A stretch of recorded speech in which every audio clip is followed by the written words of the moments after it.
साथियों, एक बार पुनः स्वागत है आपका अपने यूट्यूब चैनल वीआईपी टेक्नो में। साथियों, जो boring technician assistant boring technician का पेपर होने वाला है, उसका हम लोग प्रैक्टिस सेट 1 देख रहे थे।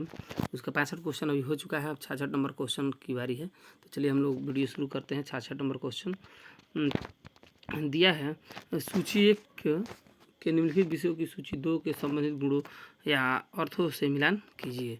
और देखिए, सूची 1 में दिया है कुछ चीज़, उसका जो अर्थ या उससे संबंधित जो है सूची बी में दिया है। तो यहाँ पे दिया है शुद्ध प्रतिबल, विकृति वक्र, बी है पदार्थ की कठोर से तनन विकृति, और डी है हुक का नियम। इधर प्रत्यास्थता सीमा दिया है, प्रत्यास्थता और सुघट्य दोनों प्रतिकाई लंबाई विस्तार तन सामर्थ्य दिया है। ठीक है, तो चलिए हम लोग मिला लेते हैं। देखिए, शुद्ध प्रतिबल जो विकृति है, इसका जो संबंध है वो त्वरण सामर्थ्य से है। ठीक है, पदार्थ की कठोरता ये प्रत्यास्थता और सुघट्यता दोनों से है।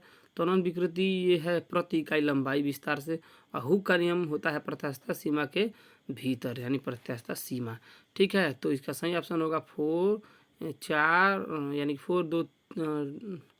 4 2 3 1। तो ये यही ऑप्शन यहाँ पे देखिए 4 2 3 1, ये ऑप्शन इसका सही है। चलिए अब हम लोग 67 नंबर क्वेश्चन पे चलते हैं। 67 नंबर क्वेश्चन दिया है, निम्नलिखित उपकरणों में से किसका उपयोग अत्यधिक उच्च ताप को मापने के लिए किया जाता है। तो अत्यधिक उच्च ताप को मापने के लिए पायरोमीटर का प्रयोग किया जाता है। इसका ये ऑप्शन ही सही है। अगला है 68 नंबर क्वेश्चन है, गन मेटल किन धातुओं का मिश्रण होता है। तो गन मेटल जो होता है कॉपर, टिन और जिंक का मिश्रण होता है। इसका सी ऑप्शन सही है। 68 नंबर क्वेश्चन हम लोग देखते हैं। 69 नंबर क्वेश्चन, उच्च कार्बन इस्पात हाई कार्बन स्टील में कार्बन की प्रतिशत मात्रा कितनी होती है।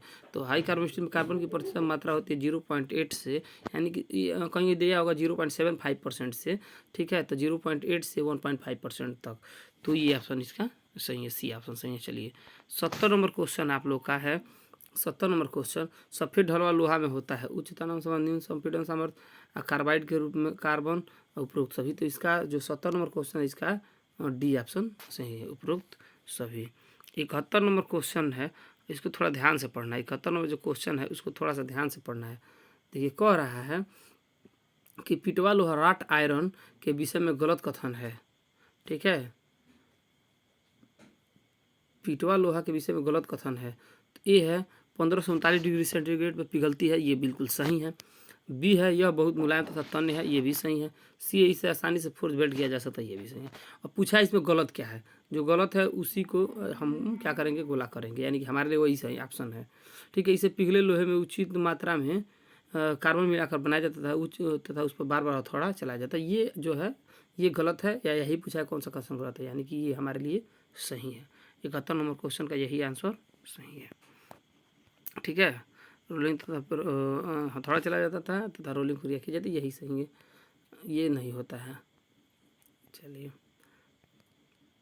आगे हम लोग बढ़ते हैं 72 नंबर क्वेश्चन पे। 72 नंबर क्वेश्चन है आपका, मशीन पर कार्य करते समय किए जाने वाली सावधानियां हैं। ये है अन्य से बातें न करना, ये सावधानी है कि अन्य किसी से बात नहीं करना चाहिए। ठीक है, बी है प्रचालित मशीन से छेड़छाड़ी न करना, ये भी सही है। सी है ज्ञात न होने की दशा में मशीन पर का प्रचालन न करें, ये भी सही है। ये सब नहीं करना चाहिए, यानी कि उपरोक्त सही, इसका डी ऑप्शन सही है। ठीक है, क्वेश्चन में पूछा है मशीन पर कार्य करते समय किए जाने वाली सावधानी, तो सभी सावधानियाँ किए जानी चाहिए, यानी कि उपरोक्त सभी ऑप्शन सही है। चलिए 73 नंबर क्वेश्चन है, ऊर्जा का कौन सा मात्रक नहीं है। तो ऊर्जा का जो मात्रक होता है, देखो न्यूटन मीटर होता है, किलोवाट होता है, जूल होता है, जो मेगावाट होता है ये ऊर्जा का मात्रक नहीं होता, यही ऑप्शन सही है। 74 नंबर क्वेश्चन आपका है। 74, एक 15 किलोग्राम की वस्तु को गुरुत्व बल के विरुद्ध 25 मीटर उठाया जाता है, वस्तु पर किया गया कार्य है। तो वस्तु पर किया गया कार्य, तो कार्य WM/G/H। ठीक है, तो यम यानी कि द्रव्यमान 15 और जी का मान यहाँ दिया है, एच यहाँ 25 मीटर उठाना है। तो जब तीनों का आपस में गुणा करेंगे तो 3675 जूल आ जाएगा, इसका बी ऑप्शन सही है।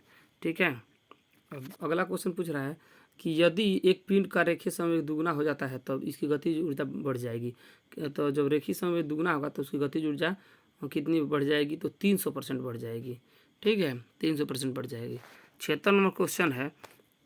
76 नंबर क्वेश्चन, चलती हुई साइकिल के पहिए चलती हुई इकाई के भैया ऑप्शन है। घूर्णन और स्थानांतरित गति करते हैं, बिल्कुल करते हैं, ये सही है। ठीक है, नीचे भी देख ले, केवल स्थानांतरित गति करते हैं नहीं, घूर्णन गति भी करते हैं। केवल घूर्णन गति करते हैं, देखिए दोनों करते हैं, इनमें से कोई नहीं, ये 3 ऑप्शन गलत है। पहला ऑप्शन आपका यही ऑप्शन जो है वो सही है। घूर्णन देखिए घूर्णन तो करता ही अपने स्थान पे, अपने सेंटर पे, ठीक है, और आगे भी बढ़ता रहता है, यानी कि स्थानांतरित भी होता रहता है एक स्थान से दूसरे स्थान पर। तो ये सही ऑप्शन है ए।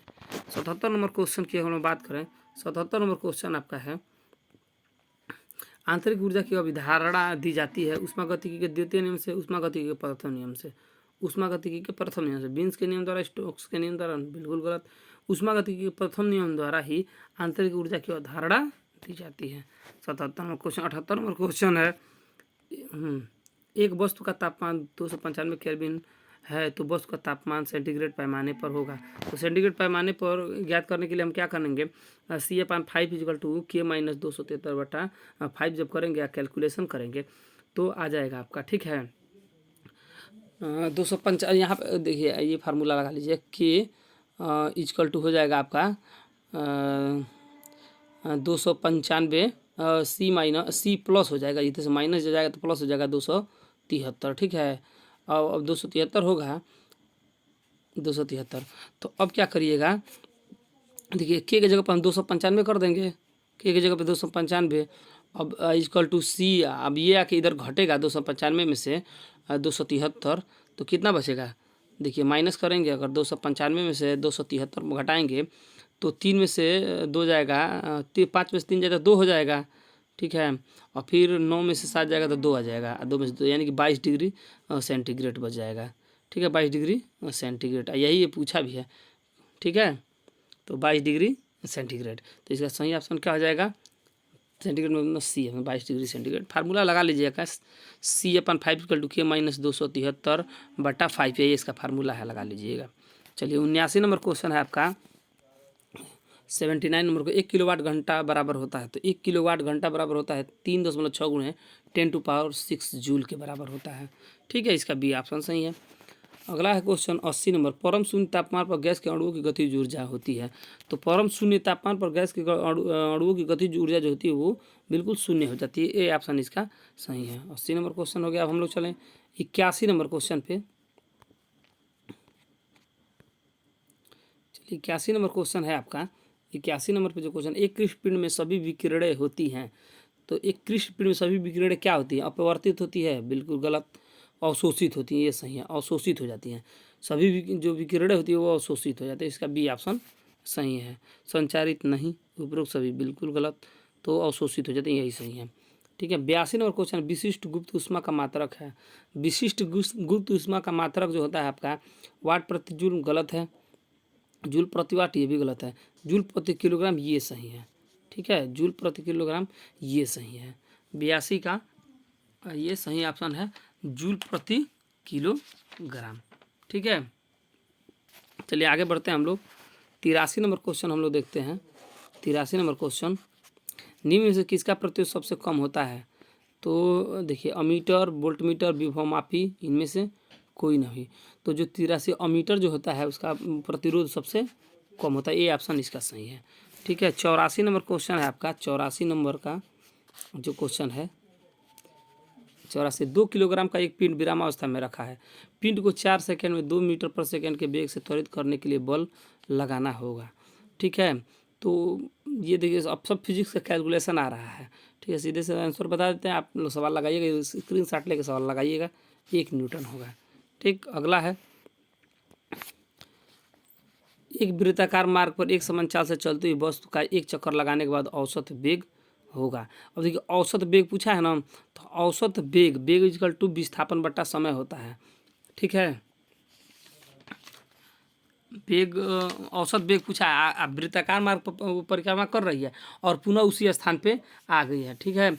तो वृत्ताकार मार्ग पर अगर एक समान चाल से चलती हुई कोई वस्तु है तो एक चक्कर लगाने पर औसत वेग उसका शून्य होगा। शून्य क्यों होगा, क्योंकि प्रारंभिक स्थिति तथा अंतिम स्थिति दोनों एक ही हो जाती है, यानी कि विस्थापन क्या हो जाता है उसमें बिल्कुल शून्य हो जाता है।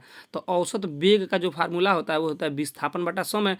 तो विस्थापन तो कुछ हुआ ही नहीं, जीरो वहीं पर आ गई, अब बटा समय, तो समय जो भी लगा हो तो जीरो जो भी टाइम लगा हो तो जीरो हो जाएगा। ठीक है, क्योंकि विस्थापन 0 है, तो इसका सही ऑप्शन हो जाएगा डी। ठीक है, अब 86 नंबर क्वेश्चन हम लोग देखेंगे। देखिए, सूचनात्मक चिन्ह का परिदृश्य रंग होता है, इंफॉर्मेशन साइन जो होता है उसका परिदृश्य रंग होता है, तो लाल, नीला, हरा, पीला। तो जो इन्फॉर्मेशन साइन, तो देखिए इसमें तो नीला दिया है सही, लेकिन हमारे हिसाब से नीला सही नहीं होगा, हरा होगा। आप लोग देखिएगा कहीं पे जाइएगा तो एग्जिट लिखा होता है, ठीक है, तो एग्जिट तो हरी पृष्ठभूमि पे सफ़ेद लिखा होता है। दो चीज़ें होती हैं, या तो सफ़ेद पृष्ठभूमि पर लाल कलर से लिखा होगा, या तो हरी पृष्ठभूमि से सफ़ेद कलर पे लिखा होगा। आप लोग डॉक्टर का सिंबल देखिएगा तो सफ़ेद पृष्ठभूमि पे लाल रेड कलर से प्लस बनाया होता है। ठीक है, तो सूचना देता है कि ये डॉक्टर हैं, या डॉक्टर किट रखा गया है इस डब्बे में, ऐसा कुछ होता है। ठीक है, तो हरा हमारे हिसाब से हरा सही होगा। ठीक है, प्रदिश हरा, इसका इसी ऑप्शन सही है। अगला है 87 नंबर क्वेश्चन है आपका। ये साइन दिया है, देखिए, ठीक है, ये चिन्ह दर्शाता है, क्या दर्शाता है? आपका आपातकालीन द्वार नहीं। देखिए, जब घेरा बना के उसको बीच से काटा रहता है तो निषेध होता है। ठीक है, प्रोहिबिशन। ठीक है, निषेध। तो देखिए, धूम्रपान निषेध और प्रवेश निषेध, इन दोनों में से एक होना चाहिए। तो देखिए, धूम्रपान अगर होता तो सिगरेट होता, उसमें से धुआं निकला हुआ था, तब उसको क्रॉस किया गया होता। तो ये तो एक एरो बनाया, यानी कि ये रास्ते को दिखा रहा है कि इधर जाने वाला है, लेकिन आपको इधर जाना नहीं है। ठीक है, क्रॉस किया, यानी कि ये इसका सी ऑप्शन है, प्रवेश निषेध का है ये। ठीक है, चलिए 88 नंबर क्वेश्चन हम लोग देख लेते हैं। 88 नंबर क्वेश्चन, क्लास डी अग्नि के लिए शामकों के प्रकार हैं। क्लास डी अग्नि के लिए, क्लास डी फायर के लिए शामकों यानी कि अग्नि समय फायर एक्सटिंग्विशर यानी बुझाने वाले यंत्रों के प्रकार कौन से हैं? जलपूरी शामक, देखिए क्लास डी फायर में इलेक्ट्रिक आग आती है, तो जल से बुझाएंगे? बिल्कुल नहीं। फोम या ड्राई पाउडर या CO2? बिल्कुल नहीं। फोम आ जाएगा तो फोम से नहीं बुझाएंगे। विशिष्ट पाउडर इससे हो सकता है, लेकिन अगला ऑप्शन देख लें, हैलॉन, कार्बन डाइऑक्साइड, शुष्क पाउडर या वाष्पित द्रव CTC। देखिए CTC ये भी हो सकता है। मेन जो है आपका CTC है, कार्बन टेट्राक्लोराइड, ये क्लास डी फायर के लिए है, यानी कि ये डी ऑप्शन सही है, बिल्कुल डी ऑप्शन इसके लिए सही है। ठीक है, डी ऑप्शन सही है। और देखिए जो CTC दिया है ना, ये कार्बन टेट्राक्लोराइड होता है। चलिए 88 नंबर क्वेश्चन, एक आदर्श वोल्टमीटर का आंतरिक प्रतिरोध का मान होता है। तो अगर एक आदर्श वोल्टमीटर है तो उसका आंतरिक प्रतिरोध का मान जो होता है वो 0, अनंत, कम, छोटा, बड़ा, अधिक। ये देखिए ये तीनों ऑप्शन गलत हैं, ये बी ऑप्शन सही है, अनंत होता है। एक आदर्श वोल्टमीटर का आंतरिक प्रतिरोध का जो मान होता है वो अनंत होता है। 90 नंबर क्वेश्चन हम लोग देख लें। 90 नंबर, शक्ति के संबंध में कौन सा सही नहीं है?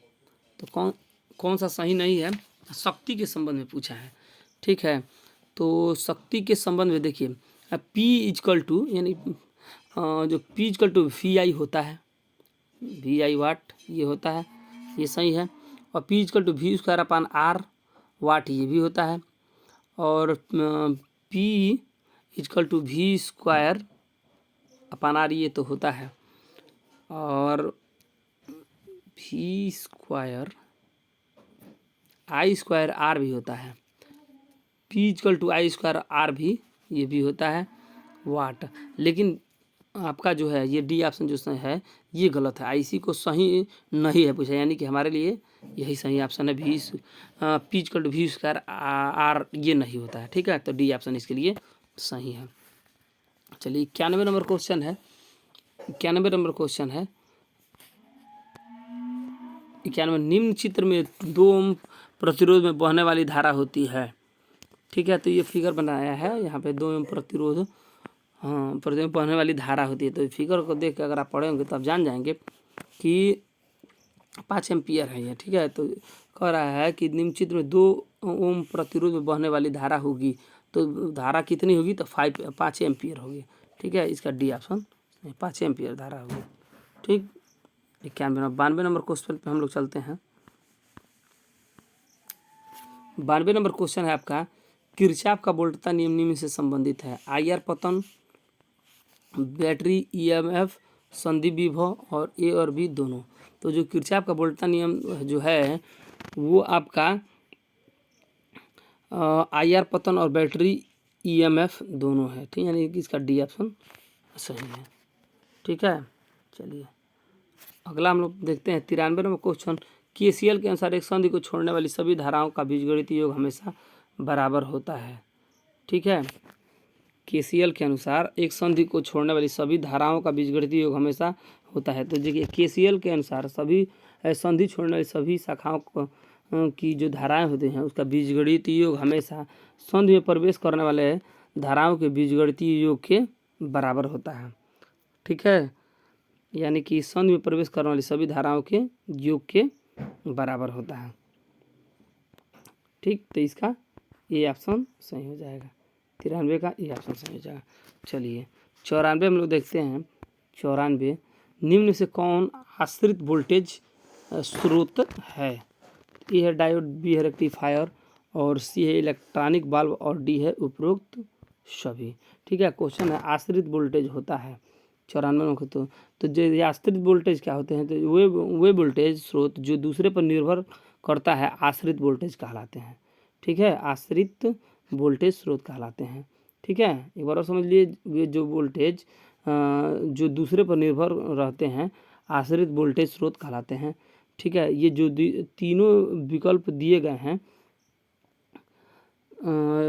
डायोड, रेक्टिफायर और इलेक्ट्रॉनिक बल्ब, ये सभी आश्रित वोल्टेज के स्रोत हैं, यानी कि इसका डी ऑप्शन सही है। 95 नंबर हम लोग क्वेश्चन देखते हैं। 95 नंबर क्वेश्चन है ऊर्जा को द्रव्यमान में बदलने का सूत्र है। ई तो बहुत पॉपुलर सूत्र है, ई बराबर mc²। ठीक है, ई बराबर mc², आइंस्टीन का ये फार्मूला है। ठीक है, तो ये ऊर्जा को द्रव्यमान में बदलने का फार्मूला है। ठीक है, ये बहुत पॉपुलर फार्मूला है। यम का मान इसमें द्रव्यमान होता है, ई का मान ऊर्जा होता है और सी जो है सी प्रकाश की चाल होती है। प्रकाश की चाल कितनी होती है? 3 × 10⁸ मीटर प्रति सेकेंड। ठीक है, मीटर प्रति सेकेंड। ठीक है, चलिए हम लोग आगे बढ़ते हैं। निम्न प्रतिमान के प्रतिरोध को किस विधि द्वारा मापा जाता है? निम्न प्रतिमान के प्रतिरोध को किस विधि द्वारा नापा जाता है? केल्विन द्विसेतु विधि, ए है केल्विन द्विसेतु विधि, बी है ओम मीटर विधि, सी है वोल्टेज मीटर विधि और डी है उपरोक्त सभी। तो ये उपरोक्त सभी ऑप्शन इसका सही होगा। ठीक है, आगे हम लोग बढ़ते हैं 97 नंबर क्वेश्चन पे। 97 नंबर क्वेश्चन पे अधिकतम शक्ति स्थानांतरण की शर्तें हैं। अधिकतम ये फार्मूला दिया है, देखिए। ठीक है, अधिकतम शक्ति स्थानांतरण की शर्तें हैं। ठीक है, तो थोड़ा इसे आप समझिएगा। किसी भी डीसी विद्युत परिपथ में अधिकतम शक्ति का स्थानांतरण तब होता है जब स्रोत के एक क्रॉस प्रतिरोधार्थ लोड के एक क्रॉस प्रतिरोध RL के बराबर होगा, यानी कि RL = RTH। ये आपका जो बी ऑप्शन है ये सही है। ठीक है, 98 नंबर आपका क्वेश्चन है।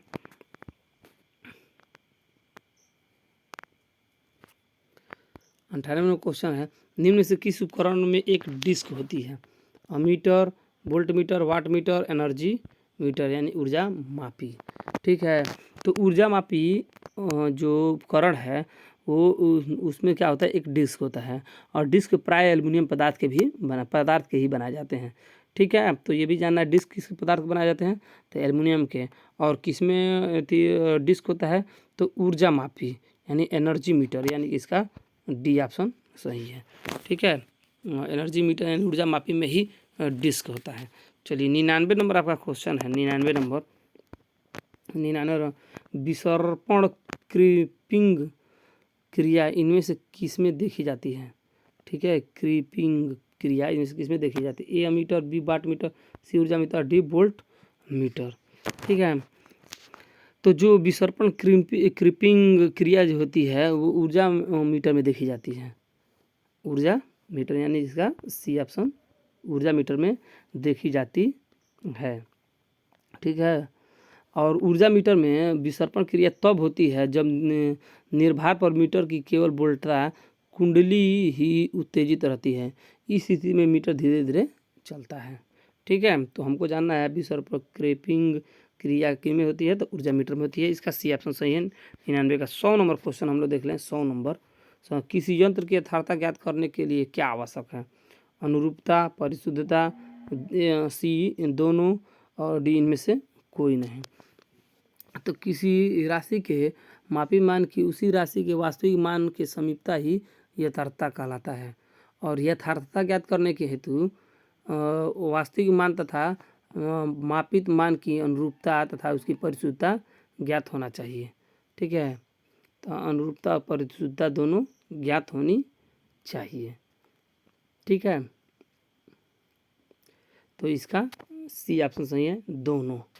ठीक है, 101 नंबर का क्वेश्चन है, मैक्सवेल ब्रिज किस को मापने में प्रयोग होता है? तो प्रेरकत्व, धारिता, आवृत्ति, उपरोक्त में से कोई नहीं। तो मैक्सवेल ब्रिज जो होता है, ठीक है, वो प्रेरकत्व का अच्छा मापन हेतु प्रयोग किया जाता है, यानी कि प्रेरकत्व। ये ऑप्शन इसका सही है। मैक्सवेल ब्रिज प्रेरकत्व मापने के लिए प्रयोग होता है। ठीक है, 102 नंबर क्वेश्चन है, 102 नंबर, डायनोमोमीटर वाटमीटर में चल कुंडली को संयोजित किया जाता है। ए पर्दाय के आर पार, बी स्थिर कुंडली के साथ श्रेणी में, और सी लोड के साथ श्रेणी में, और डी इनमें से कोई नहीं। तो डायनोमोमीटर वाटमीटर में चल कुंडली को संयोजित किया जाता है तो स्थिर कुंडली के साथ श्रेणी में, स्थिर कुंडली के साथ श्रेणी में संयोजित किया जाता है। इसका बी नंबर, बी ऑप्शन सही 102 का। चलिए हम लोग 103 पे आते हैं, 103 पे, और 103 नंबर क्वेश्चन है, डायनोमोमीटर प्रकार के वाटमीटर में कौन सी कुंडली दो भागों में बटी होती है? कौन सी कुंडली दो भागों में बटी होती है? ए दाब कुंडली, बी धारा कुंडली, सी दाब कुंडली, धारा कुंडली, और डी इनमें से कोई नहीं। ठीक है, तो जो डायनोमोमीटर प्रकार के वाटमीटर में धारा कुंडली दो भागों में बटी होती है तो धारा कुंडली होगा। पूछा है ना, डायनोमोमीटर प्रकार के वाटमीटर में कौन सी कुंडली, तो धारा कुंडली, इसका बी ऑप्शन सही हो जाएगा। धारा कुंडली दो भागों में बटी होती है। 104 नंबर क्वेश्चन है, पास्कल इकाई है, सिंपल क्वेश्चन है, आर्द्रता की, तापमान की, वर्षा की, दाब की। तो दाब की, पास्कल दाब की इकाई होती है। ठीक है,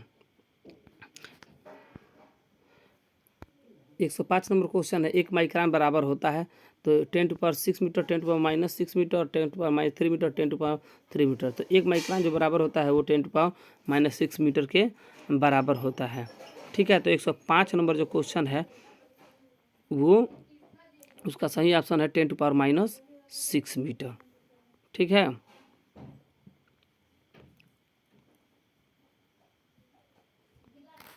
अगला क्वेश्चन है आपका 106 नंबर का, हुक का नियम लागू होता है पराभव बिंदु तक, समानुपाती की सीमा तक, और विच्छेदन बिंदु तक, प्रत्यास्थता की सीमा तक। तो हुक का नियम देखिए, प्रत्यास्थता सीमा के समानुपातिकता, ये थोड़ा सा ही कन्फ्यूजन कर रहा है। ठीक है, तो ये होता है प्रत्यास्थता सीमा के भीतर भारित पदार्थ में प्रतिबल तनाव विकृति के समानुपाती होता है। तो यानी कि समानुपातिकता, यानी समानुपातिकता की सीमा तक। ठीक है, समानुपातिकता की सीमा तक। ठीक, हुक का नियम लागू होता है। चलिए अगला 107 नंबर क्वेश्चन है, जल का घनत्व। लेकिन इसमें इस वाले क्वेश्चन में ना आप थोड़ा भी, आप लोग भी देखिएगा कि इसमें थोड़ा सा कन्फ्यूजन है, बाकी सही तो यही है, बाकी आप लोग भी थोड़ा देख लीजिएगा। 107 नंबर क्वेश्चन है कि जल का घनत्व इस पर अधिकतम होता है। बिल्कुल सिंपल वाला है ये, बिल्कुल सिंपल क्वेश्चन, आप लोग जानते हैं। डायरेक्ट आप ऐसे बात करते हैं 4 डिग्री सेंटीग्रेड। ठीक है, 4 डिग्री सेंटीग्रेड पर जल का घनत्व सबसे अधिक होता है। ठीक है, चलिए अब 108 नंबर क्वेश्चन है आपका, 108 नंबर क्वेश्चन, आर्क वेल्डिंग में ऊष्मा का स्रोत निम्न में से क्या है? तो विद्युत धारा, आर्क वोल्टेज, वेल्डिंग ट्रांसफार्मर, और इलेक्ट्रोड। ठीक है, तो जो आर्क वेल्डिंग में विद्युत जो ऊष्मा का जो स्रोत होता है तो विद्युत धारा होती है। ठीक है, विद्युत धारा होती है। आर्क वेल्डिंग में जो ऊष्मा का स्रोत होता है वो क्या होती है? विद्युत धारा होती है। 109 नंबर हम लोग क्वेश्चन पे आएंगे। 109 नंबर देखिए, मैक्सिमम क्वेश्चन इलेक्ट्रीशियन से पूछा है, लेकिन ऐसा नहीं है कि पेपर में मैक्सिमम क्वेश्चन इलेक्ट्रीशियन से ही पूछे, ऐसा बिल्कुल नहीं है। ठीक है, तो आप अन्य जो भी जो फिटर है, टर्नर है, मशीनिस्ट, उसका भी थ्योरी आप लोग कंप्लीट कीजिए। लेकिन इस वाले सेट में नहीं पूछा है, तो ऐसा नहीं है कि नहीं पूछेगा। देखिए ये जो सेट बनाया है वो सेट जो नलकूप चालक का पेपर हुआ था उसके अकॉर्डिंग बनाया है। ठीक है, कि हो सकता है कि यूपीटर प्लस इस पेपर करा रही है, वो सिंचाई विभाग था, ये भी लोग सिंचाई विभाग है, तो वैसा पेपर बना दे, लेकिन हमको नहीं लगता है बिल्कुल वैसा पेपर बनाएगा। बाकी आप लोग तैयारी कीजिए, फिजिक्स का अधिक से अधिक तैयारी कीजिए। इलेक्ट्रोड कोटिंग के उद्देश्य में से एक उद्देश्य है, क्या है एक उद्देश्य? वेल्डिंग करंट बढ़ाना, बी है आर्क को स्थिर करना, सी है जंग लगने से को रोकना और डी है आर्क के तापमान को कंट्रोल करना। तो इलेक्ट्रोड कोटिंग के उद्देश्य में से एक है कि आर्क को स्थिर करना। ठीक है, आर्क को स्थिर करना, यानी इसका बी ऑप्शन सही है। ठीक है, ये जो कोटेड होती है उसके बहुत सारे उद्देश्य हैं, तो उसमें आर्क को स्थिर रखना एक महत्वपूर्ण उद्देश्य है। इसके अलावा धातु के डीऑक्सीडाइजिंग और रिफाइन में सहायता करता है, वो स्पैटर को काफ़ी हद तक कम कर देता है। और स्लैग जो मैल होती है धातु के ऊपर बनती है, वो धातु के ऊपर बन जाती है और धीरे धीरे ठंडा करती है, जिससे कि वो उसको भंगुर होने से बचाता है बेल्ट जोड़ को। और वेल्डिंग के दौरान आर्क के चारों ओर गैस का जो कवर बना लेता है, जैसे ऑक्सीडाइजेशन से बचता है, बहुत सारे होते हैं। तो इसमें जो दिया है आर्क को स्थिर करना, ये ऑप्शन सही है, बाकी सही नहीं है। 110 नंबर क्वेश्चन है। 110 नंबर क्वेश्चन है, उपयोज्य या खपत योग्य इलेक्ट्रोड प्रयोग होता है आर्क वेल्डिंग में। तो उपयोज्य या खपत योग्य इलेक्ट्रोड प्रयोग होता है, कहाँ प्रयोग होता है? तो कार्बन आर्क वेल्डिंग में, TIG arc welding, TIG arc welding में, एमआईजी आर्क वेल्डिंग में और निमग्न आर्क वेल्डिंग में। तो देखिए उपयोग या खपत योग्य इलेक्ट्रोड, यानी कि खपता इलेक्ट्रोड जो होता है वो जल के खपता भी जाता है, यानी कम होता भी जाता है, तो एमआईजी आर्क वेल्डिंग में ये प्रयोग होता है। ठीक है, तो इसका सी ऑप्शन सही है। ठीक है, 111 नंबर क्वेश्चन है कि सोल्डर आवश्यक रूप से होता है। सोल्डर जो होता है किसका बना होता है? लेड टिन का, टिन बिस्मथ का, tin silver base, silver lead base. तो जो इसका सोल्डर जो होता है वो लेड और टिन बेस का बना होता है। ठीक है, लेड और टिन से सिल्वर सोल्डर बनता है, जिससे सोल्डरिंग की जाती है।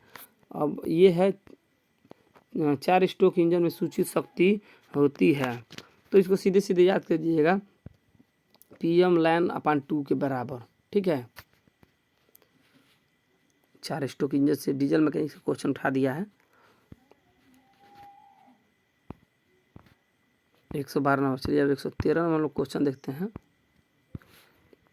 113 नंबर क्वेश्चन है कि एक सूक्ष्मदर्शी की मुख्य मापनी को 0.5 mm के भागों में विभक्त किया जाता है। यदि वर्नियर मापनी के 50 भाग मुख्य मापनी के 49 भाग के साथ मिलते हैं तो इसकी मापनी की अल्पतमांक क्या होगी? तो इसके लिए अल्पतमांक आपको निकालना आना चाहिए। ठीक है, तो चलिए इसको थोड़ा सा हम लोग समझ लेते हैं कि कैसे अल्पतमांक निकालेंगे। देखिए इसके लिए डायरेक्ट फार्मूला है। अल्पतमांक का फार्मूला होता है मुख्य पैमाने के मुख्य पैमाने पे याद कर लीजिए, अल्पतमांक इक्वल टू होता है मुख्य पैमाने की एक भाग की लंबाई बटा वर्नियर कुल भागों की संख्या। तो अल्पतमांक, ठीक है, लिस्ट काउंट उसका होता है, लिस्ट काउंट। यहाँ पे थोड़ा सा हम बताने का प्रयास करेंगे, लिस्ट काउंट। तो लिस्ट काउंट इक्वल टू होगा मुख्य पैमाने की एक भाग की लंबाई। तो मुख्य पैमाने की एक भाग की लंबाई यहाँ पे दिया है 0.5। ठीक है, और वर्नियर पैमाने पर कुल भागों की संख्या यहाँ पे दिया है, यदि वर्नियर मापनी के 50 भाग, वर्नियर मापनी पर कुल भाग कितने हैं? 50। ठीक है, 50 भाग दिया है ना। तो अब जब 0.5 में आप 50 से भाग देंगे तो आपका रिजल्ट आएगा 0.001।